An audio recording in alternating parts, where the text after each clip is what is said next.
Considering the unbridled love and passion many fans have for the Harry Potter series, there are hundreds of intriguing fan theories floating around online. Some silly and some genuinely convincing. Very rarely, creator of the wizarding world J.K. Rowling will actually address these theories herself, either giving them two giant Hagrid-sized thumbs up or going full Horcrux hunter and destroying them outright. So keep at it, Potterheads. One day, if you persist, your theory that you worked on for weeks or months might be absolutely crushed by the one woman who has all the answers. Or you might catch her on a good day. Either way, they might just end up on a YouTube channel being deconstructed at the very least. I'm Ash from That Film Theory, and these are 7 Harry Potter fan theories J.K. Rowling debunked, and 3 that she approved. Just before we begin, however, you'll notice this is a little closer to our What Culture content in list form, so I hope you guys enjoyed the brief change. It's the best way of looking at some of these smaller theories in a quickfire way, and won't be done too often as we still want to provide the deep dive stuff. But let us know in the comments section what you think and if you have any other fun speculations for us to take a look at. Now, for the debunked theories. 7. Hagrid's Patronus is a boar hound. Hagrid might be the most lovable character in the Harry Potter universe, partly because of the sympathy he elicits as a result of his limited magical ability. The half-giant is capable of performing some magic, as we've seen when he gives Dudley a curly pig's tail. But the full extent of his power was never really explored in the books or the movies, and this, naturally, has led to fans discussing it.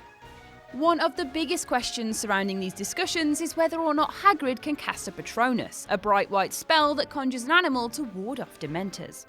Some people think he can, and have even speculated that his Patronus animal would be a boarhound, the same breed as his pet dog, Fang. It's a sound theory, at least, until Rowling came along. In 2015, the author took to Twitter and didn't just quell the whispers about Fang being Hagrid's Patronus, but put a definitive full stop on the idea that Hagrid could even cast the charm in the first place. Damn, Hagrid really can't catch a break, can he? 6. Dumbledore and McGonagall were lovers. One of the oldest Potter theories lurking around online, the incredibly close bond shared by Professor Dumbledore and McGonagall has, by many fans, been thought to bear romantic connotations. Threads from as far back as May 2007, that is before the final book launched, would discuss the idea that the elderly teachers were in love, speculating that their friendship was actually a relationship.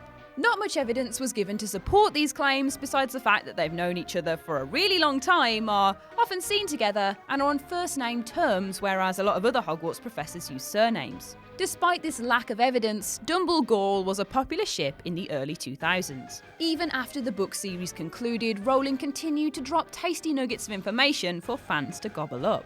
One of these came in October 2007, where the author revealed that Dumbledore was gay, stating that he had been in love with Gellert Grindelwald in his younger days. Though not a direct dismissal of the idea that Dumbledore and McGonagall were in love, this revelation confirmed that their relationship had always been platonic, debunking the theory that they'd been lovers at some point during their Hogwarts careers. 5. Dumbledore turned Fawkes into a Horcrux. The later Harry Potter books began to delve further into Dumbledore's past, shining a light on things like his friendship with Grindelwald and the tragic death of his sister Ariana, which Dumbledore may have been responsible for. The takeaway here is that the Great Wizard wasn't as perfect as he seemed, and he, like everyone else, has made many mistakes. In particular, his close relationship with the maniacal Grindelwald indicated that at one point, Dumbledore was extremely close to following a darker path than the one he ultimately chose. And there are some that think he did indeed head down this path, at least part way, speculating that the former Hogwarts headmaster created a Horcrux at some point in his past. Horcruxes require the owner to have committed a murder in order to fracture their soul, and since Dumbledore may have cast the curse that killed his sister, this possibility was very much there. As cool and interesting as this idea is, Rowling came along soon after the theory began doing the rounds, debunking it on her Twitter page. Note that she only discounts the idea of Fawkes being the Horcrux. Who's to say Dumbledore didn't use another vessel? 4. Snape is a vampire and Draco is a werewolf. A double whammy this one, since Rowling debunked both of them at the same time. Snape being a vampire and Draco being a werewolf are two theories that have been floating around for a while now. The Draco theory even has its own website. And while they both sound preposterous, fans, to their credit, have managed to pinpoint some evidence. For one, Draco starts hanging around with known werewolf Fenrir Greyback in The Half-Blood Prince, and throughout that same book and film, the young wizard is constantly stressed out and unwell. Besides his mission to kill Dumbledore, are these signs of a hidden monstrous affliction? As for Snape being a vampire, there isn't a lot to go on, though mentions of a vampire essay in Book 3 may be subtle clues. But doesn't he just have the skin tone and generally creepy demeanour of one? According to Rowling, all these possible signposts don't mean anything, taking to Twitter in 2015 to put both of these theories out of their misery. Snape is already an immensely complex character as is, and adding another mystery to his backstory would be absolute overkill. 3. Ron is a time-travelling Dumbledore. The notion of Ron being a time-travelling Dumbledore is one of the most prolific Potter theories out there, and fans have combed through the books and the movies to find anything that might link the pair together. Notable bits of evidence include the fact that Harry often describes both Ron and Dumbledore as being tall and thin with long noses, on top of the fact that Dumbledore has a scar on his left leg, the same leg that Ron injures in The Prisoner of Azkaban.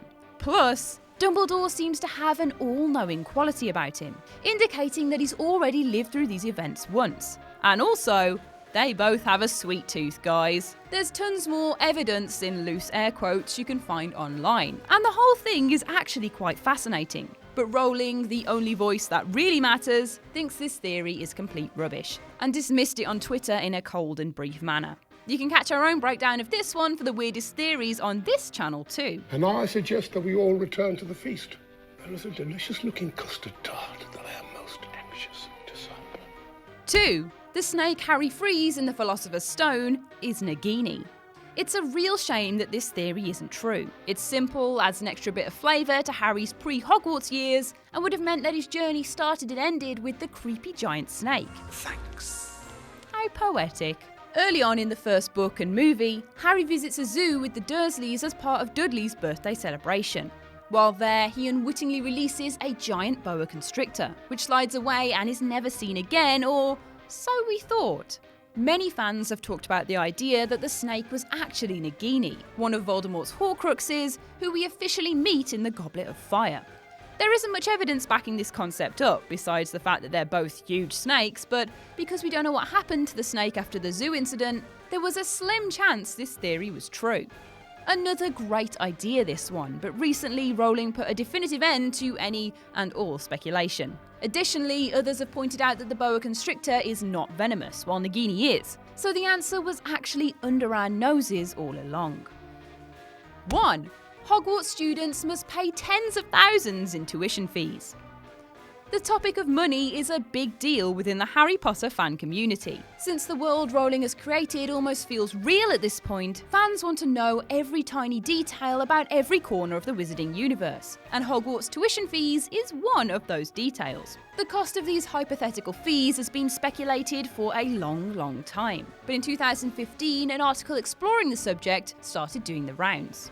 Here, the site estimated that the cost of attending Hogwarts for first years would be around $43,031, which includes $1,031 worth of supplies and a staggering $42,000 in tuition fees. Accio enormous debt, anyone? It didn't take long for Rowling to catch wind of this article, and the author quickly added her own 2 cents to the discussion, stating that Hogwarts tuition is free and that the Ministry of Magic covers the cost of education. Wizarding World 1, Reality 0. And now for the theory she gave a thumbs up. 3. Krum mispronouncing Hermione's name was written to teach us all the correct way. A book theory here, but in the Goblet of Fire, Hermione ends up getting involved with Bulgarian beefcake Victor Krum, and the pair attend Hogwarts' lavish Yule Ball together. Throughout their courtship, Krum, on account of English not being his native language, struggles to pronounce her name properly. He calls her Hermione rather than Hermione. So Hermione decides to teach him the correct way. There are plenty of book readers who have difficulty with the pronunciation too, and as a result some fans posited that Rowling had written this part of the novel in order to teach us all how to say Hermione properly. And they were right. Rowling recently confirmed that she had indeed included the Hermione schools Krum passage as a way to school her readers. Now if only she'd included a paragraph that told us all the T in Voldemort is silent. 2. Dumbledore is death. In the Deathly Hallows book and the first of the 2 movies, Hermione reads a story called The Tale of the Three Brothers. In this story, 3 magical brothers encounter Death, who offers them each a prize for outsmarting him: the Invisibility Cloak, the Elder Wand, and the Resurrection Stone. Combined, these items form the Deathly Hallows. Over the years, fans have linked these 3 brothers with different Harry Potter characters. The Elder Wand brother is said to represent Voldemort, a man obsessed with power. The Resurrection Stone brother is thought to be Snape, a man who wants to be with his deceased love, Lily Potter. And the Invisibility Cloak brother is said to represent Harry. But if all that is true, then who is Death? A popular theory is that it's Dumbledore. But why?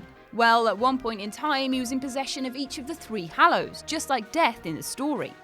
Plus, when Harry dies at Voldemort's hand in the final movie, he ends up in a heavenly version of King's Cross Station where he's greeted by none other than Dumbledore. This is a really strong, thoughtful theory with lots of interesting parallels between Snape, Harry, Voldemort and Dumbledore, and the characters in the 3 Brothers story. So it's no surprise to hear that Rowling loves the idea as well. Not that her approval makes it firm canon, but rereading the books or rewatching the movies with this theory in mind will make you appreciate the saga even more. 1. Harry's Horcrux wasn't destroyed by the basilisk bite because he didn't die. With the final Harry Potter book revealing that basilisk venom is capable of destroying Horcruxes, a method Ron and Hermione actually used to destroy Hufflepuff's cup in the Deathly Hallows, a moment in the Chamber of Secrets suddenly becomes a bit of a question mark. Since Harry is a Horcrux, why wasn't that Horcrux destroyed when the basilisk bit him? This became a huge point of contention for years, but one of the most commonly accepted answers to that question is quite simple. Since Harry didn't die, neither did the Horcrux. A seemingly fine solution, but with no official comment on the subject, this remained firmly in theory territory. In 2015, Rowling addressed this topic directly, tweeting back at a fan who wondered why Harry's Horcrux wasn't harmed after being touched by basilisk venom. As the author states, the theory that Harry would need to have died for the Horcrux to be destroyed was, in fact, true. Harry came dangerously close to death, but after being saved by Fawkes' tears, he was able to make a full recovery, meaning the Horcrux stayed safe until Voldemort unwittingly destroyed it in Book 7. Smooth move, Harry. So there is our collection of Harry Potter theories we thought were pretty interesting. Again, let us know what you think of this format down below, and if there's anything you'd like to see more of on the channel too.